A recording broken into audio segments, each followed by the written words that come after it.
Hello everyone, आज हम देखने वाले हैं ऑस्टियोपोरोसिस। फर्स्ट ऑफ ऑल हमें ऑस्टियोपोरोसिस का पता होना चाहिए कि ये एक ऐसी डिजीज़ है जिसमें बेसिकली हमारे पास बोन मिनरल डेंसिटी जो है वो डिक्रीज़ हो जाती है। लाइक कैल्शियम एंड मैग्नीशियम की ऑब्जॉर्प्शन जो है वो डिक्रीज़ हो जाती है। जब हमारे पास बोन मिनरल डेंसिटी या कैल्शियम एंड मैग्नीशियम का अमाउंट डिक्रीज़ हो जाती है, उसकी वजह से जो हमारे पास बोन्स होती हैं वो वीक हो जाती हैं।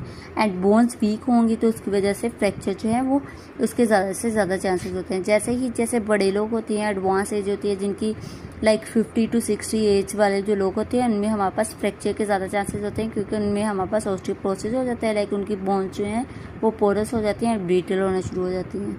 ठीक है, उसके बाद जो है जैसे ही हमें पता है, जैसे ही बड़े लोग होते हैं, जैसे ही जब वो गिरते हैं उनके फ्रैक्चर के चांसेस जो हैं वो ज़्यादा होते हैं। क्योंकि अब कहाँ पे फ्रैक्चर के चांसेस ज़्यादा होते हैं, बेसिकली हमारे पास स्पाइन में फ्रैक्चर के चांसेस ज़्यादा होते हैं, हिप में या फिर रिस्ट में। जो चीज़ें ज़्यादा कॉमन होती हैं, जो बोन्स में ज़्यादा वेट बेरिंग होता है, उनके चांसेस जो हैं वो ज़्यादा होते हैं।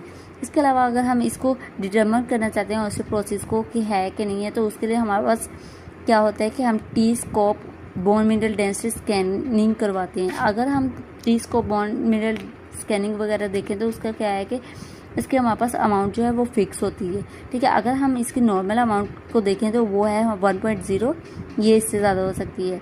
अगर हम ऑस्टियोपेनिया की बात करें, अगर हमारे पास 1.0 से 2.4 आए तो उसे हम कहते हैं ऑस्टियोपेनिया, एंड अगर 2.5 से ज़्यादा आए तो उसे हम कहते हैं ऑस्टियोपोरोसिस।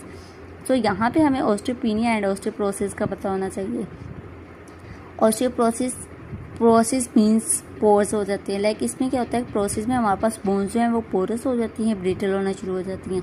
एंड पीनिया में क्या होता है कि ऑस्टियोपेनिया में हमारे पास सिर्फ और सिर्फ कैल्शियम की डेपोजिशन कम होती है, बोन की डिजनरेशन अभी स्टार्ट नहीं होती। उसके बाद हम देखने वाले हैं इसके रिस्क फैक्टर। इसके रिस्क फैक्टर दो होते हैं, एक प्राइमरी होते हैं एंड सेकेंडरी होते हैं। प्राइमरी में हम वो देखेंगे जो हमारी लाइफस्टाइल की वजह से होते हैं। लाइक अगर हमारा लाइफस्टाइल बेहतर नहीं है, अच्छा नहीं है, लाइक हमारा लाइफस्टाइल जो है वो स्टैंडर्ड लाइफस्टाइल है, अगर हम बेड रिटर्न ज़्यादा हैं, ज़्यादा फ़ोन यूज़ करते हैं, कोई हमारे पास फिजिकल एक्टिविटी वगैरह नहीं है। उसके अलावा मेन जो है वो हमारे पास पोस्ट मेनोपॉजल हो सकता है एंड फैमिली हिस्ट्री भी हो सकता है। उसके अलावा कैल्शियम की अमाउंट जो है वो हमारी डाइट में कम है, या विटामिन डी जो है वो हम अपनी डाइट में कम ले रहे हैं, तब हमारे पास जो है वो प्राइमरी ऑस्टियोपोरोसिस होता है। सेकेंडरी ऑस्टियोपोरोसिस को अगर हम देखें तो अगर वो कोई भी हमारे पास मेडिकल कंडीशन या किसी भी डिजीज़ की वजह से हो सकता है। लाइक अगर हमारे पास गैस्ट्रोइंटेस्टिशियल डिजीज़ है, हमारे पास प्रॉपर से जो है वो कैल्शियम की एब्जॉर्प्शन नहीं हो रही, तब हमारे पास ऑस्टियोपोरोसिस हो सकता है। हाइपरथायरॉयडिज्म है तब हो सकता है, क्रॉनिक रीनल फेलियर है तब हो सकता है, या फिर हमारे पास अल्कोहल का जो है वो कंजप्शन ज़्यादा है तब हो सकता है। अगर हम हाइपरथायरॉयडिज्म की बात करें तो इसमें कैसे हो सकता है कि हाइपरथायरॉयडिज्म